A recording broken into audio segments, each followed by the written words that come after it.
자, 오늘은 마태복음 설교 188번째입니다. 마태복음 설교 188번째. 오늘 제목은요, 효를 가르치신 예수님. 효를 가르치신 예수님. 한번 따라 하시겠습니다. 예수님. 예수님. 좋아요, 안 좋아요? 감동이 와요?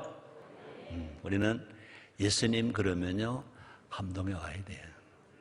예수님은 다 아시죠? 하나님 아들이신 거 다 아세요. 예수님이 구세주인 거 다 아세요. 예수님 메시아신 거 다 아세요. 근데 그것만 알면 안 돼요. 예수님은 효자세요. 또 그것만 알아도 안 됩니다. 예수님은 효를 가르치셨어요. 효를 최성교 목사만 가르치는 게 아닙니다. 인천 순복음교회만 가르치는 게 아닙니다. 성경이 효를 가르칩니다. 예수님이 효를 가르치십니다. 우리 인천 순복음교회는요, 어떤 교회냐? 효를 가르치는 교회. 또 가르치는 것만이 아니라 효를 실천하는 교회. 명심보감에 그런 말이 있더라고요. 자요 상친나기요 가화만사성이래. 우린 그동안 가화만사성은 많이 알았어요. 어제 MBC 텔레비전에 보니까 인천광역시가 후원하는 연속 거기 하나 나왔더라고요. 뭔지 아는 사람? 가화만사성. 그동안요, 부산서 후원하고, 대구서 후원하고, 때저 충북, 제천서 후원하고, 별대서 다 후원하는데, 인천광역시가 후원하는 연속곡은 없었어요. 그런데 이번에 유정복 시장님이 인천시가 후원해가지고 가화만사성, 내용은 잘 모르겠습니다만 약간 이름이 멋져버렸어요. 그죠? 한번 따라해보세요. 가화만사성. 그렇습니다. 가정이 화목해야 만가지가 이루어집니다. 치국평천하입니다. 자, 그런데요, 제가 효운동하다 보니까 앞에 한문 다뤄자가 더 있더라고요. 뭡니까? 자, 효, 쌍, 진, 낙. 가화만사성. 가화만사성만 알았는데 어떻게 해야 가화가 되냐 이거죠. 자식이 효하면 양부모가 즐겁고, 양부모가 즐거우면 가정이 화목하고, 가정이 화목하면 만가지가 이루어진다. 대한민국이 건강해지려면, 대한민국이 치국평천하가 되려면 가정에서 자녀가 부모에게 효해야 되고, 효하면 양부모가 즐겁고, 양부모가 즐거우면 가정이 화목하고, 가정마다 화목하면 만사가 다 이루어진다. 가화만사성 이렇게 말하고 있습니다. 또 탈무드에 나오는 유명한 효자 이야기가 있습니다. 그 이름이 다마. 다마는요, 지방의회 의장이었대. 지방의회 의장이었대요. 근데 다마의 어머니는요, 한때 정신 이상이었대. 정신 이상. 아마 지금의 용어로 말하면 아마 치매가 좀 들렸나 봐요. 근데 그의 어머니는요, 그러니까 다마의회 의장의 어머니는 의회 회원들이 보는 앞에서 신을 벗어서 아들 다마 의회 지방의 의장을 아들을 때렸대. 난 또 강단에서 내가 신발 들어보긴 처음이네 이거. 한 번은요, 손에 들고 있던 샌들이 그 신발이 그 아들을 때리려고 들었다가 그게 놓쳤대. 그러면 아이고 다행이다 그럴 거 아니겠어요? 근데 다마는 얼른 가서 샌들을 주워서 어머니 손에 다시 들려줬대. 별로 감동도 안 받네. 그 당시에 랍비들은요, 다마에게 가서 부모 공경을 배우라고 가르쳤대. 많은 그 당시에 그 랍비, 그 스승들은요, 그 종교 지도자들은요, 그렇게 하는 다마에게 가서 부모 공경을 배워라. 부모 공경을 배워라. 이렇게 말했다는 것입니다. 자, 앞에서 말했습니다. 성경은요, 부모 공경을 가르치고 있습니다. 부모 공경을 가르치고 있습니다. 저는 효운동하면서 그랬습니다.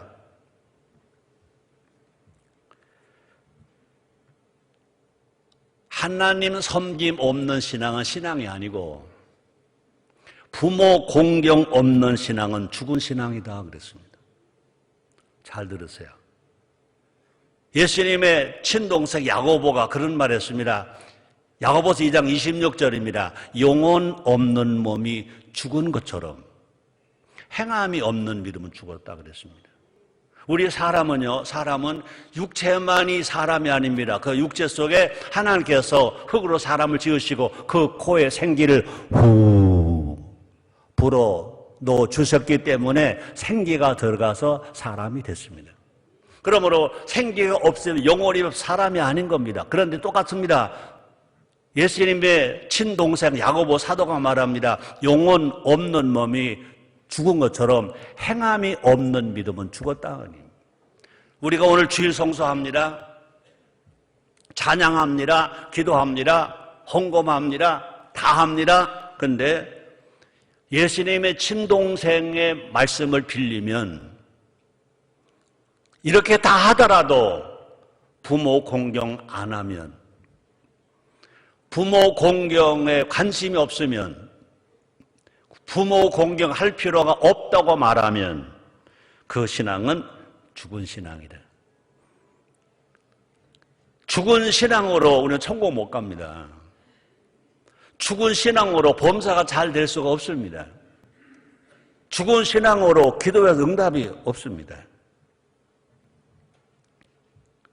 예수님은 유대인들의 신앙이 죽은 신앙이었음을 오늘 이 말씀 속에서 가르쳐주고 있는 겁니다. 그래서 이 시간은요, 이방인들의 믿음과 예수님 당시에 유대인들의 위선적인 신앙을 통해서 우리가 산 신앙이 되자, 생명 있는 신앙이 되자, 영혼이 잘 되자. 그래서 정말로 우리가 영혼이 잘 된 것처럼 범사가 잘 되자, 강건하게 살자, 행복하게 살자. 이 시간 그러면서 정말 산 신앙은 뭐냐 함께 알아보는 시간 되도록 하겠습니다. 자, 볼까요? 이 34절, 36절 같이 읽겠습니다. 시작. 저희가 건너가 게네사렛 땅에 이르니 그곳 사람들이 예수신 줄을 알고 그 근방에 두루 통지하여 모든 병든 자를 예수께 데리고 와서 다만 예수의 옷가에라도 손을 대게 하시기를 간구하니 손을 대는 자는 다 나음을 얻으니라. 예수님의 소문이 막 퍼져나갑니다. 그러니까 많은 사람들을 막 동네에서 불러오게 합니다. 그래서 예수님을 만나면 된다. 예수님을 만지면 된다. 예수님 옷자락만 내도 날 수 있다. 그래서 막 사람들이 오는 것입니다. 예수님과 제자들은요, 게네사렛이라는 이방 땅에 배를 댔다 그랬습니다. 이방 사람들은요, 예수님을 즉시 알아보았어요. 소문이 막 났어요. 근방에 두루 통제해서 모든 병자를, 각색 병자를 막 오게 하는 겁니다. 데려왔습니다. 이 사람들이 몰려들어서 정신을 못 차릴 지경으로 사람들이 많이 왔다 그랬습니다. 게네사렛은요, 인구가 많은 지역이기 때문에 아마 더 그랬을 것입니다. 근데 정말로 기적은 뭐냐? 예수님을 만진 사람은 누구나 다 나았다 그래요. 치료받았다 그랬습니다. 그 예수님이 성령으로 여기 와 계십니다. 말씀으로 와 계신 것입니다. 말씀이 육신 되어신 예수님이, 여러분이 설교를 들으면서, 말씀을 들으면서 나 지금 예수님을 만난다, 예수님의 말씀을 듣는다, 그 믿음으로 받아들이는 순간 여러분들도 나을 수 있습니다. 잘 될 수 있습니다. 소원이 이루어집니다. 기적이 일어납니다.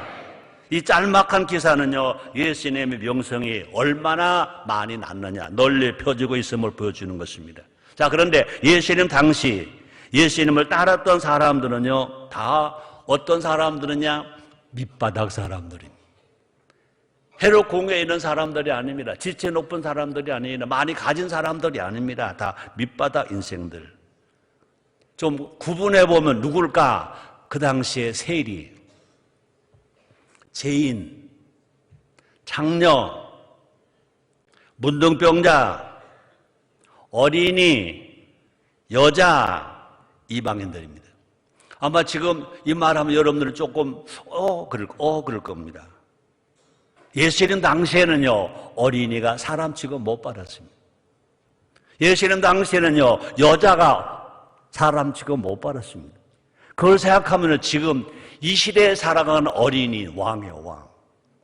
또 뿐 아니라 이 시대에 살아가는 여자 중전이에요, 중전.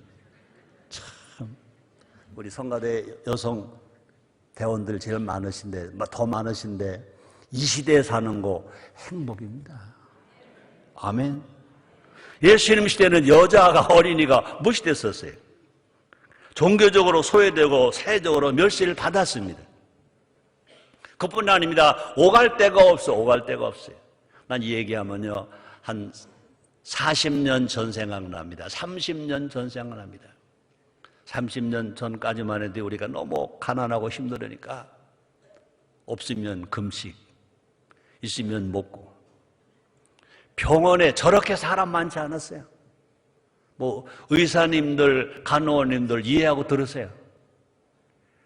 어쩌다가 병원에 신방 가면요, 정말 병원인지 고속버스 대합실인지 아니면 김포 공항인지 인천국제공항인지 왜 그리 사람이 많은지 몰라요. 와, 그때보다 그렇게 병이 많을까? 이렇게 위생시설이 좋고 이렇게 잘 먹고 잘 사는데 그거 같아요. 의료보험이 너무 좋으니까 안 가도 그냥 가는 거야. 조금 참으면 될 거 가는 거야. 주사 안 맞아도 될 거 맞는 거야. 약 안 먹어도 될 거 먹는 거야. 분명히 약에는 뭐가 있어요? 화가 있다고요. 너무 병원 춤이 삼아 가지 마시고 꼭 정말로 안 가면 죽겠다 할 때만 병원 갑시다. 어떤 의사가 그러더라고요. 진정한 의사가 그런 말 하더라고요. 병원에 가서 나을 병은 참으면 나. 미안해요. 김만성 장로님. 병원에 가서 나을 병이면 병원에 안 가도 참으면 나. 이렇게 얘기하니까 또 여러분들 그럴까? 아이고 역시 우리 목사님 꼴통이야. 나는 꼴통이 아니라 성경통이야. 성경통. 난 성경적으로 난 말씀을 전합니다. 자, 그들은 절박한 마음으로 예수님 앞에 무릎을 꿇었어요. 왜?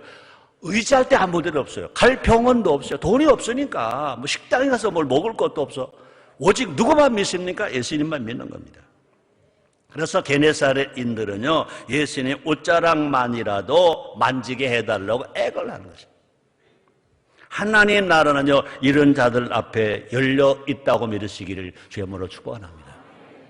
우리 인천 순복음교회는요, 뭐가 없는 교회인지 아는 사람, 일찍부터 담이 없는 교회예요. 우리 인천 순복음교회 일찍부터 대문이 없는 교회예요. 누구나 오세요. 지나가다가도 오세요. 아무 때나 오세요. 우리 예수님, 우리는 닮았다고 생각해요. 예수님은요, 마태복음 11장 28절에 뭐라고 그랬습니까? 수고하고 무거운 짐진 자들아 다 내게로 오라. 내가 너 쉬게 하리라 그랬습니다. 자, 다시 또 15장 1절, 2절을 또 다시 보겠습니다. 같이 읽습니다. 그때 바리새인과 서기관들이 예루살렘으로부터 예수께 나와 가로되 당신의 제자들이 어찌하여 장로들의 유전을 범하나이까? 떡 먹을 때 손을 씻지 아니하나이다. 여러분 오해하지 마세요. 우리는요, 하나님의 율법을 지키는 거지 장로들의 유전을 지키는 게 아닙니다. 사람들의 유전을 지키는 게 아닙니다. 우리는 율법을 지키는 것입니다. 예수님의 명령이, 예수님의 명성이 막 높아짐. 그런데 그들은요, 예수님의 명성이 막 높아지니까 예수님의 흠을 잡으려고요, 예루살렘에서 조사단을 파견했대. 그 조사단들의 태도는 뭐냐? 게네사렛 사람들의 환영과 대접을. 게네사렛 사람들은요, 예수님 오시니까 가난하고 병들고 심없고 세리고 뭐 여자고 어린이고 뭐 죄를 졌으니까 예수님이 오시니까 막 구세주시구나, 우리의 희망이구나, 우리를 치료하시는구나, 그러고 막 환영하는데, 예루살렘에서 파송된 조사단들은요 완전히 그들과 대조적이라는 것입니다. 예루살렘의 조사단들은요 예수님의 흠만 잡으려고 하는 거예요. 예수님의 흠만 잡으려고 아주 혈안에 되어 있다는 것입니다. 여러분들이요, 신앙은 믿는 거지 따지는 게 아닙니다. 말씀은 여러분의 은혜를 받는 거지 그것이 따지는 것 아닌 것입니다. 바리새인들은요 예수님의 제자들이 장로들의 유전을 지키지 않는다고 비난한 것. 이들의 문제 삼은 것은 뭐냐? 정결법, 깨끗하게 하는 정결법. 음식을 먹기 전에 손을 씻어야 한다는 규정인 것입니다. 이 정결법은요 출애굽기 30장 17절 21절에 나오는 말입니다. 제사장 규례에서 유래되었습니다. 제사장들은요 거룩한 직무를 수행하기 위해서 뭘 합니다? 먼저 손을 씻어요. 손을 씻습니다. 그래서 출애굽기 30장 18절로 19절 이렇게 말씀되었습니다. 우리가 같이 한번 읽어봅니다. 너는 물두멍을 노소로 만들고 그 받침도 노소로 만들어 씻게 하되 그것을 해막과 단 사이에 두고 그 속에 문을 담으라. 아론과 그 아들들이 그 두멍에서 수족을 씻되. 그러니까 지금 여기 출애굽기에 나오는 이 정결법은요 제사장이 제사를 직무하기 전에 손을 먼저 씻는 거예요. 세상에서 살아 손을 씻고 정결하게 하고 거룩하게 하고 제사를 지내라 그 얘기인 것입니다. 그런데 여기서 장로들의 유전은 율법을 확대해서 모든 유대인들이 식사 전에 손을 씻어라 아니에요. 식사 전에 위생적으로 볼 때는 괜찮은 거죠. 그러나 제사법으로는 그게 아닌 거죠. 예수님의 제자들은 이러한 관습을 지키지 않았어요. 이것이 바리새인들에게 좋은 공격거리가 제공으로 되었다는 것입니다. 그래서 제사장 규례의 본질은 뭐냐? 본질은 뭐냐? 우리가 손을 깨끗하게 해서 위생을 지키는 것이 제사장의 사명이 아니라 제사장의 본질은 뭐냐? 제사의 본질은 뭐냐? 거룩입니다. 따라합니다. 거룩. 앞에 우리가 예배 전에 말씀 전에 부른 찬송 중에 하나가 뭡니까? 거룩 찬송을 불렀습니다. 내가 거룩한 것처럼 너희도 거룩하라고 우리 하나님은 명령하십니다. 그래서 레위기 11장 45절에 보니까 우리 같이 읽겠습니다. 나는 너희 하나님이 되려고 너희를 애굽 땅에서 인도해낸 여호와라. 내가 거룩하니 너희도 거룩할지어다. 네. 얼마 전에 밤에 우리 교회에 와서 부흥했던 여자 목사님, 우리들 교회 김명재, 예? 김양재 목사님. 참 여러분들 참 고마워요. 여러분들은 나의 스승이니까 틀리면 고쳐주고 너무 잘하시는 거예요. 김양재 목사님 밤에 딱 듣는데 와 멋진 말을 들었어요. 그래서 내가 벌떡 일어나가지고 내 방에 가서 책상에다가 썼어요. 써놨어요. 이렇게 말하더라고요. 신앙의 목적은, 잘 들으세요. 신앙의 목적은 행복이 아니고 거룩여야 합니다. 신앙의 목적은 행복이 아니고 거룩여야 합니다. 와, 멋져버려요. 우리 김양재 목사님 멋지다고 박수 한번 해줘요.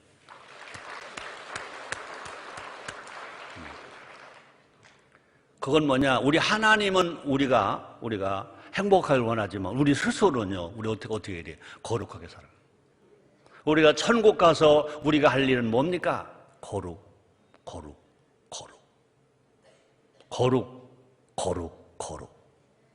이 세상에서는요, 이 거룩이라는 말을 많이 해야 돼요. 거룩의 노래를 많이 해야 돼요. 우리 찬양대원. 거룩. 교회 안에도요, 비본질적인 문제를 가지고 분쟁을 일으키는 일들이 너무 많아요.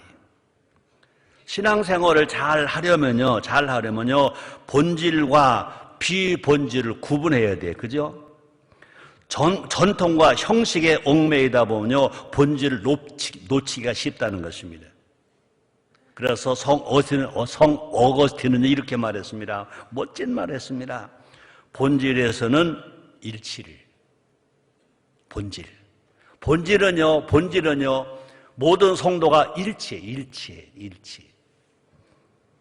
비본질에서는 자유를. 비본질을 가지고 싸우지 마. 내버려둬. 자유를. 그 다음에 모든 것에서는 사랑을.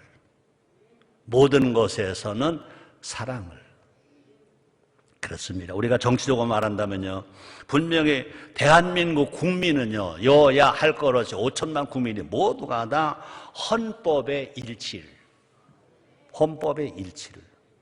그 다음에 정치하는 사람들은요, 모두가 다 여당, 야당, 무슨 당, 그건 자기들 정강대로 가니까 그건 자기들 자유야. 이렇게 해석할 수 있습니다. 자, 그 다음에 이제 모든 것에서는 사랑을. 이게 성 어거스틴이 한 말입니다. 자, 그 다음에 이제 15장 3절, 6절도 같이 읽습니다. 같이 읽어요. 대답하여 가라사대 너희는 어찌하여 너희 유전으로 하나님의 계명을 범하느냐. 하나님이 이르셨을 때 네 부모를 공경하라 하시고 또 아비나 어미를 회방하는 자는 반드시 죽으리라 하셨거늘 너희는 가로되 누구든지 아비에게나 어미에게 말하기를 내가 드려 유익하게 할 것이 하나님께 드림이 되었다고 하기만 하면 그 부모를 공경할 것이 없다 하여 너 유전으로 하나님 말씀을 폐하는도다. 여기서 예수님이 효를 가르치시는 겁니다. 예수님 효를 가르칩니다. 다시 말합니다. 예수님은 하나님 아들이십니다. 근데 예수님은 구세주만이 아닙니다. 메시아만이 아닙니다. 우리를 치료하신 하나님만이 아닙니다. 예수님은요, 하나님께는 효자이십니다. 예수님은 우리를 가르치시는데 무엇도 가르치시느냐? 효도 가르치십니다. 예수님은요, 바리새인의 비판에 이제 역공을 펼치시는. 어찌하여 너 유전으로 하나님의 계명을 범하느냐 하고 되묻습니다. 네가 어찌하여 너희 유전으로 하나님의 계명을 범하느냐. 너희 사람과 사람이 오는 그 유전으로, 장로들의 전해진 그 유전으로 어때 하나님의 계명을 범하느냐 그랬습니다. 여기서 예수님은요, 하나님의 뜻과 사람의 뜻을 대조시키고 계십니다. 장로들의 유전은요, 너희, 즉 사람의 것이라는 것입니다. 장로들의 유전은 그냥 전통으로 오는 것, 그냥 사람으로 내려오는 것, 사람의 것이라는 것입니다. 그러나 계명은 사람 것 아닙니다. 계명은 하나님 것입니다. 계명은 지켜도 되고 안 지켜도 되는 게 아닙니다. 지켜야만 되는 겁니다. 지키면 복이 됩니다. 안 지키면 화가 되고 안 지키면 죽음이 됩니다. 사람의 계명을 하나님 계명보다 우위에 두어서는 안 된다는 겁니다. 자, 근데 지금 여기서 이 바리새인들은요, 사람의 계명을, 사람 유전을 하나님의 계명보다 우선 두었다가 지금 예수님께 역공을 당하는 겁니다. 예수님은 여기서 부모 공경의 말씀을 들어서 역공합니다. 뭡니까? 출애굽기 10장 12절입니다. 네 부모를 공경하라. 그래야면 내가 네게 준 땅에서 네 생명을 길리라. 10계명 중에 제5계명, 대인계명 중에 첫 번째 계명인 것입니다. 하나님은요, 부모 공경을 명령하셨습니다. 그 부모가 어떠한 사람이든지 자녀는 부모를 공경해야 된다는 것입니다. 그 부모가 정말로 자식에게 유전을 유산을 많이 줬든지 안 줬든지 그 부모가 인격이 좋든지 안 좋든지 그게 구분하지 말라는 것입니다. 얼마나 무서우냐? 부모를 회방하는 자는 어떻게 하라? 어떻게 하라고 그랬어요? 죽여라 그랬습니다. 회방은 말로 부모를 모욕하고 조롱하는 행동을 가리키는 겁니다. 회방이 뭐냐? 말로 부모를 모욕하는 겁니다. 조롱하는 겁니다. 그래서 하나님의 법에서 이것을 뭐라고 말합니까? 이것은 불효다. 이건 중죄다 그랬습니다. 출애굽기 11장 17절입니다. 같이 읽겠습니다. 그 아비나 그 어미를 저주하는 자는 반드시 죽일지니라. 이 법이 안 지켜지니까 이 세상 이렇게 악해져 갑니다. 악해져 갑니다. 제5계명은요, 연로한 부모를 돌보라는 명령도 포함하는 겁니다. 예를 들어서요, 어떤 사람이 포도밭을 가지고 있습니다. 그는 거기서 나는 소출 중에 일부를 부모에게 드려야 합니다. 연로한 부모를 모시는 자녀의 것이 부모의 자녀의 의무입니다. 근데 많은 유대인들이요, 교묘한 방법으로 부모 공경을 피했다는 것입니다. 예수님 당시에도. 그래서 그들은 뭐라고 그랬습니까? 고르반이라는 악습을 악용했는데 그 고르반이 뭐냐? 하나님께 바쳐진 헌물을 가리키는 용어가 고르반입니다. 그러니까 하나님께 바쳐진 것 가지고는 부모 공경 안 해도 됩니다 라고 잘못 풀어나갔다는 것입니다. 이 포도밭은요, 하나님께 바친 것이라고 선언하는 것이 고르반입니다. 근데 고르반 서약을 하면 그 부모를 부양하는 책임을 면제받았다는 것입니다. 문제는 뭐냐? 재산을 언제 바치느냐는 명기하지 않았다는 것입니다. 그래서 하나님 앞에 전 재산을 바친다고 생색만 해놓고 바치지도 않고 부모 공경도 안 할 때 지금 예수님이 헛되게 책망하는 것입니다. 그것이 뭐냐? 사람들의 유전으로 내려왔습니다. 여기 성경을 보니까 장로의 유전으로, 장로 유전. 여기서 장로라는 말을 우리는 오해하면 안 돼요. 우리 교회 시대의 장로는요, 정말 신앙이 좋고, 모든 것이 덕이 있고, 다 존경받을 만한 분, 신앙에 덕을 끼치는 분이 장로입니다. 그러나 구약시대 장로는요, 나이가 많은 사람, 경험이 많은 사람, 동네 어른, 그냥 정말 한문 그대로요, 또 나이가 많아서 긴 장자, 늙을 노자, 그냥 장로인 것입니다. 교회시대 장로와 구약시대 장로는 전혀 다르거든요. 그러니까 장로는 뭐냐? 많은 전통을 가지고 있는, 이렇게 전해오는 말. 그러니까 장로의 유전을 가지고 계명을 거역하는 일은 있어서는 안 된다. 그래서 장로의 유전으로 하나님의 계명을 무효화시키려고 했던 예수님 당시에 그들을 예수님이 호되게 책망하는 것입니다. 이것이 뭐냐? 당시 유대교의 실상이었다는 것입니다. 우리 모두가 다 성경대로 돌아가는 우리가 됩시다.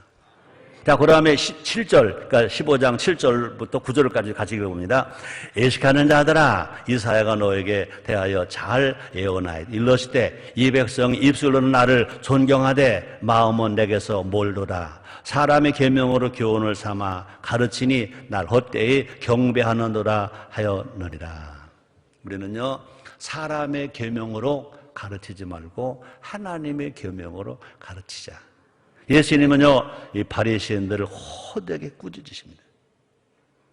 예식하는 자 뭡니까? 가면을 쓴 배우. 속마음은 감추고 겉으로만 그럴듯하게 가장하는 것을 뭐냐? 예식하는 자. 그래서 바리새인은요 정확해 보면요, 신앙인은 아닙니다. 근데 신앙인 척합니다. 이게 바리새인들입니다. 예수님 당시에 바리새인들은요, 믿음이 없어요. 신앙인이 아니야. 신앙을 연기하는 자.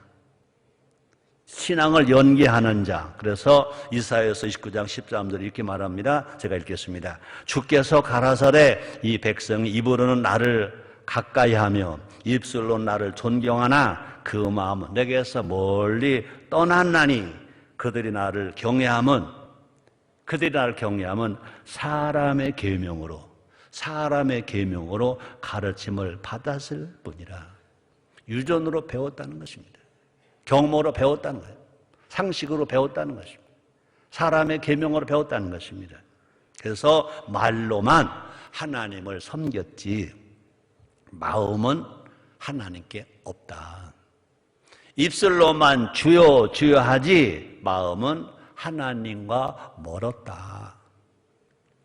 우리는 내가 이렇게 설교를 하면서도 깊이 생각합니다.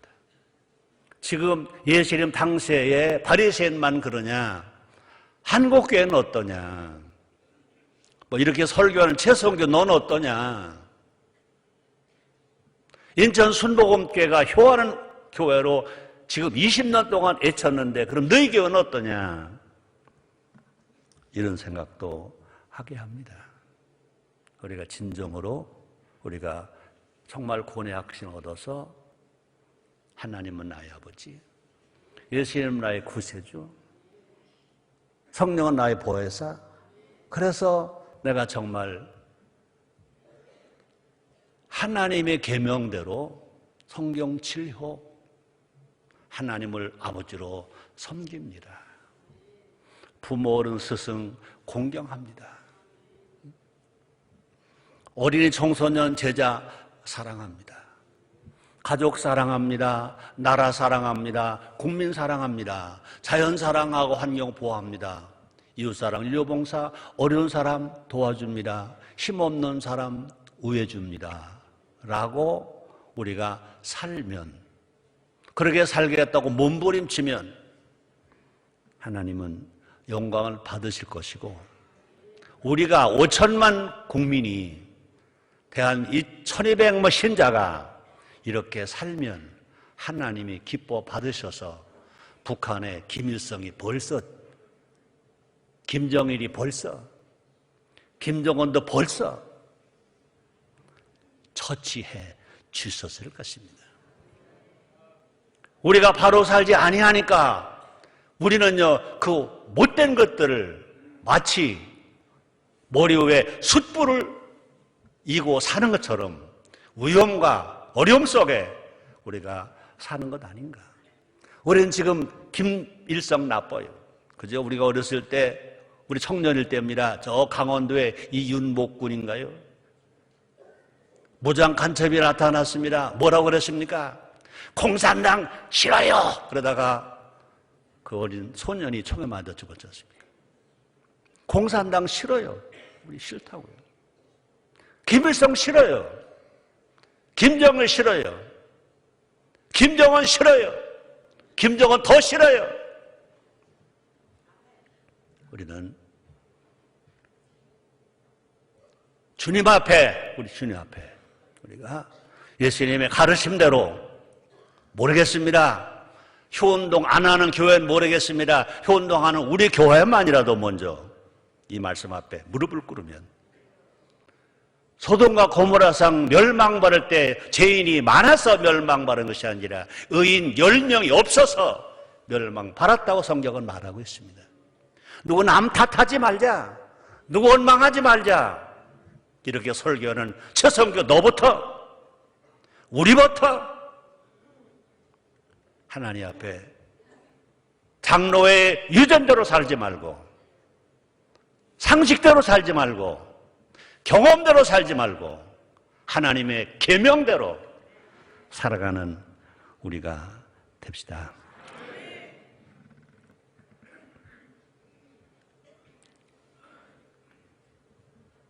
예수님 말씀하십니다. 1등 신앙이라고 말하는 그들 바리새인들, 그들 신앙은 죽었다.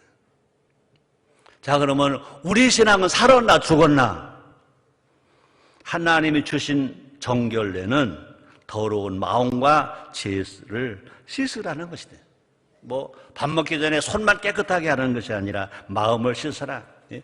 저 더러운 마음을 씻고 죄를 씻으라. 죄를 씻으라는 거예요.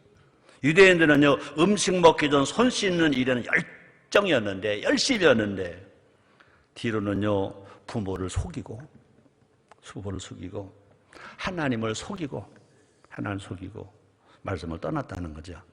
자, 결론입니다. 오늘 설교 제목은 뭐죠? 효를 가르치신 예수님. 감사하게도 우리 교회는 효를 가르치는 교회입니다. 성경치료 가르치는 교회입니다. 하나님의 계명은 크게 둘입니다. 하나님을 사랑하는 계명과 사람을 사랑하는 계명입니다. 마태복음 22장 37절로 40절까지를 제가 읽겠습니다. 예수께서 가라사대 내 마음을 다하고 목숨을 다하고 뜻을 다하여 주 너희 하나님을 사랑하라 하셨으니 이것이 크고 첫째 되는 계명이요 둘째는 그와 같으니 네 이웃을 내 몸과 같이 사랑하라 하셨으니 이 두 계명이 온 율법과 선지자의 강령이니라. 죄인들은요 하나님을 사랑하지 않고 이웃을 사랑하지 않습니다. 자신만 사랑합니다. 공산주의 나빠요. 사회주의 나빠요. 자유민주주의 좋아요. 그러나 자유민주주의를 누리고 산다고 하면서 자기만 아는 이기주의는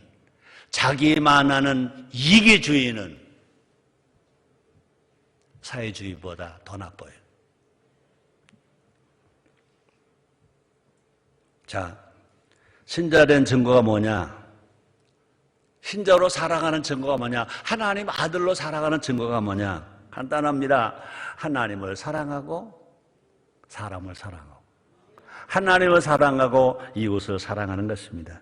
예수님은요 죽은 신앙을 드러내는 증거로 제5계명을 사용했습니다. 너희 신앙이 죽었냐 살았냐 그랬을 때 제5계명을 썼어요. 그 바리새인들에게. 또 부모 공경하냐? 고르반만 한다고 너희들이 부모 공경한다고 말하냐? 하나님은 섬긴다고 하면서 부모 공경 안 하는 거 이것이 분명히 잘된 신앙이냐? 예수님은요 죽은 신을 드리는 증거로 제5계명 사용하시고요. 그래서 부모 공경은 잘 들으세요. 신앙의 시금석이다. 신앙이 살아나냐 죽었느냐 좋은 신앙이냐 안 좋은 신앙이냐 뭐 기도 예배 다 필요합니다. 기도 없이 성령 충만은 그거 안 됩니다. 그럼 그거 다 있다 하더라도 오늘 주신 예수님의 가르침으로 본다면요 부모 공경은 효하는 것은 신앙의 시금석이다. 신앙이 살았느냐 죽었느냐 뭘 보고 아느냐 부모 공경 보고 안다고 말합니다. 하나님의 사랑과 사람 사랑의 절정은 뭐냐? 부모 공경이다. 부모 공경은요 하나님도 사랑하는 거요 사람도 사랑하는 거죠. 그러므로 부모 공경 없는 신앙은 예수님의 친동생 야고보 사도가 말했습니다. 죽었다. 죽은 신앙이다. 납비 제이라라는 납비가 있습니다. 그는 고아였습니다. 그는 늘 이렇게 탄식했다고 합니다. 잘 들어보세요. 만약 내게가 납비 제이라라는 이름을 가진 납비입니다. 납비가 늘 이렇게 탄식했다는 겁니다. 만약 내게 아버지나 어머니 두 분 중 한 분만 계셔도 오는 세상에 상을 얻을 수 있었을 텐데 이해가 됐는지 모르겠습니다. 납비가 한 말입니다. 만약 내게 아버지나 어머니 한 분만 계셔도 다가오는 세상에 상을 얻을 수 있었을 텐데 사랑 성도 여러분들이요.